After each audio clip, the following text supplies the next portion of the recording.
All right. So continuing, if we look at the questions, number one has one trigonometric identity in it, cosine. Number two, it has one, sine. Number three, number four. Then number five, I seen this thing called sec. What is sec? I seen in number six, I have tan and I have CSC. What are those things there? Now, opposed to the regular identities that we learn, sine theta, cos theta, tan theta, which they are ratios, we have a couple more relationships involving trigs. And these relationships are called identities. Now, one of the good things about the calculator is the calculator has only sine, cosine, and tan on it. So when a question comes and tells me this thing called CSC squared, I mean, it is a trigonometric ratio, it is an identity, but it's not an identity found on our calculators. So there must be some way in which I can make that transition to change how the identities look, just like how I changed how the identity look here to make it viable or feasible to work out the angle on my calculator using that identity. So I will learn about these identities. So we have trig identities.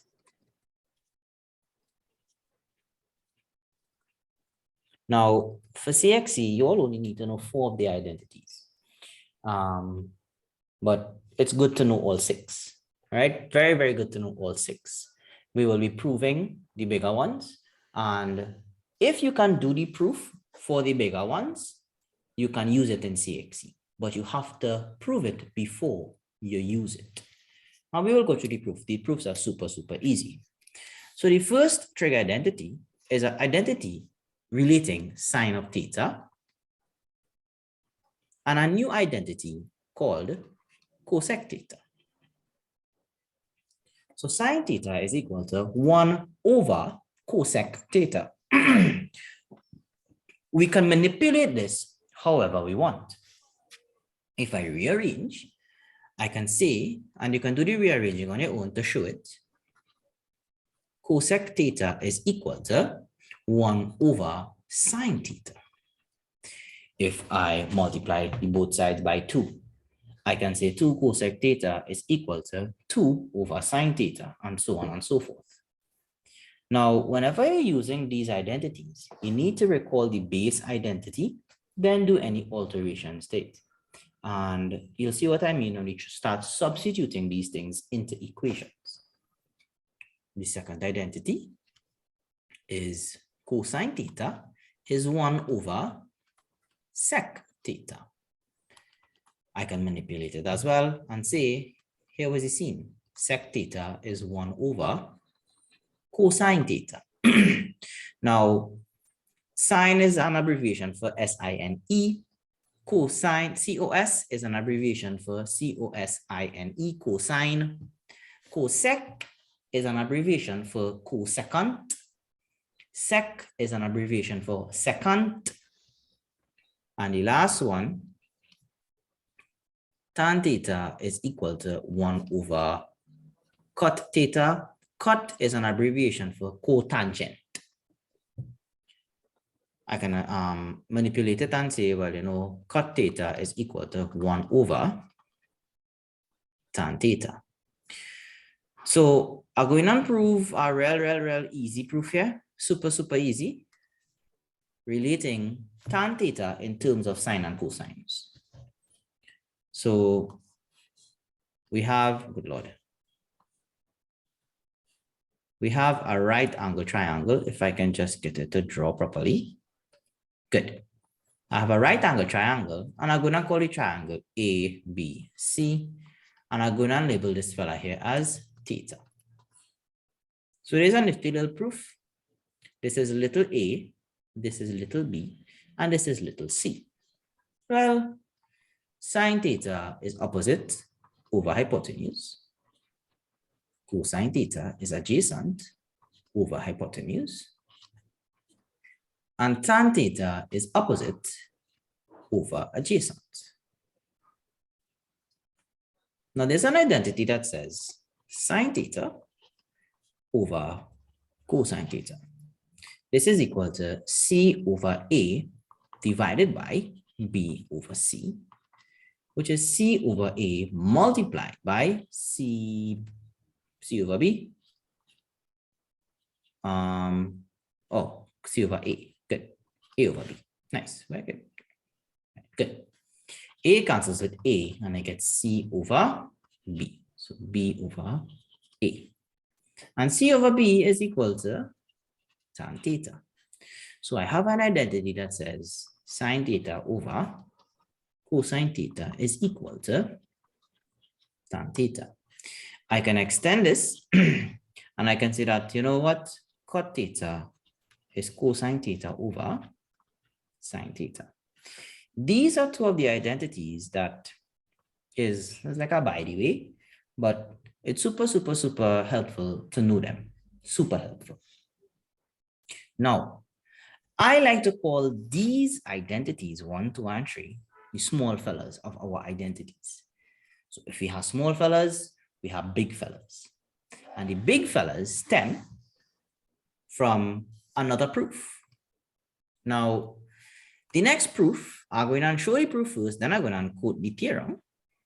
Well, not the theorem, but quote the identity. Same kind of picture here, right? I have theta, I have A, B, and C. I have little a, little b, and little c. Same exact thing.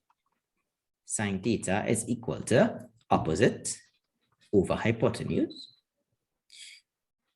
Cosine theta is equal to adjacent over hypotenuse. And we don't really use tan theta that much, but I will still put it down. Tan theta is opposite over adjacent. Now, in the first proof for tan theta, I decided I want to divide sine theta by cosine theta. And this is how these things were developed. Long time, people had nothing to do. And they say, well, I wonder what sine theta divided by cosine of theta is going to give me. I wonder what cosine theta over sine theta is going to give me, and so on. So we started to just experiment. And by experimenting, this is where the identities stem from. So one of the experiments is, how about I square sine theta and I add it to the square of cosine theta? Well, let's see what happens. I have sine theta and a square in that plus cosine theta and a square in that. Well, sine theta was C on A squared plus cosine theta was B on A squared. By laws of indices, this is C squared over A squared plus B squared over A squared. By laws of fractions, this is C squared plus B squared over A squared. But something unique happens here. I know more information with regards to a right angle triangle. I do just know sine, cosine, and tan. I also know there's something called the Pythagorean theorem. And Pythagoras' theorem states that the square of the hypotenuse is the sum of the square of the other two sides. And the other two sides are the opposite and the adjacent. This is what the Pythagorean theorem states. In this case, C, A, and B are my opposite hypotenuse and adjacent respectively. So my hypotenuse in this triangle is A. Opposite is equal to C squared and adjacent is equal to B squared. So I have a relationship here, C squared plus B squared and C squared plus B squared. So this fella here is actually equal to A squared over A squared, which is 1. And all of this working stemmed from sine theta to be squared plus cos theta to be squared. So this is where the first big boy comes from. The first big boy says that sine theta squared plus cos theta squared is equal to 1. But we don't write it like that. Remember, I showed how to deal with this square or this power on a trigonometric identity. I apply the squared onto the sine. So this is sine squared theta plus cos squared theta is equal to 1. And this is the first big boy in our identities. And the 3 small men and the 1 big boy, this first big boy, which is, I'll call him number 4. These are the 4 identities that you can just straight out recall or quote it when you're using it in a question. Now, the next 2, they are not on the CSEC syllabus, but if you can prove it, brother man, go ahead and use it. And it comes from identity number 4. If I say I divide identity 4 by sine squared theta, and again, it's because people started experimenting with these things long time and they developed these identities, all right? So it's not just, well, how you know 3 divided by sine squared theta? People don't do that in the past already, so we need to learn how to do it now. So if I divide 4 by sine squared theta, I get sine squared theta over sine squared theta plus cosine squared theta over sine squared theta is 1 over sine squared theta. There is 1 plus cos squared theta over sine squared theta. If I go back up, if cosine theta over sine theta is cot theta, remember I said we can manipulate these identities however we please. So if I square both sides, I will get cot squared theta is cos squared theta over sine squared theta. So cosine squared theta over sine squared theta is indeed cot squared theta, and 1 over sine squared theta will be cosec squared theta, which will come from the small identity number 1. Again, because we manipulated it a little bit. That is equal to cosec squared theta. Now, a little bit of tip. Whenever you're proving this here, this is the proof here, right? But if you are using it and you are proving it for CSEC, this is what I want you all to do. And I deliberately left it out, so hopefully you're going to remember to do it. You have to hit them with a recall. You're recalling that you know that cosine theta over sine theta is cot theta. So therefore, cosine squared theta over sine squared theta is cot squared theta. And you're going to recall that 1 over sine theta is equal to cosec theta, which in turn, if I square both sides, I get 1 over sine squared theta is cosine squared theta. You have to recall these 2 identities before you use big boy number 5. So I'll just put him a little bit down so I can bring this on. All right. Now, I get 5 by dividing 4 by sine squared theta. Well, I'll get 6 by dividing 4 by cosine squared theta. So I end up with sine squared theta over cosine squared theta plus cosine squared theta over cosine squared theta is 1 over cosine squared theta. Like I said before, you had to hit the people with a recall. I am allowed to recall my base identities and identity number 4 as it stands. And these 2 that we prove here, right? These 2 are with babies. It's with babies. So we can recall it without going through the proof for it. So if I recall, I'll recall that sine theta over cosine theta is equal to tan theta. So therefore, this means that sine squared theta over cosine squared theta is equal to tan squared theta. And the next one is 1 over cosine theta is equal to sec theta, which means that 1 over cosine squared theta is equal to sec squared theta.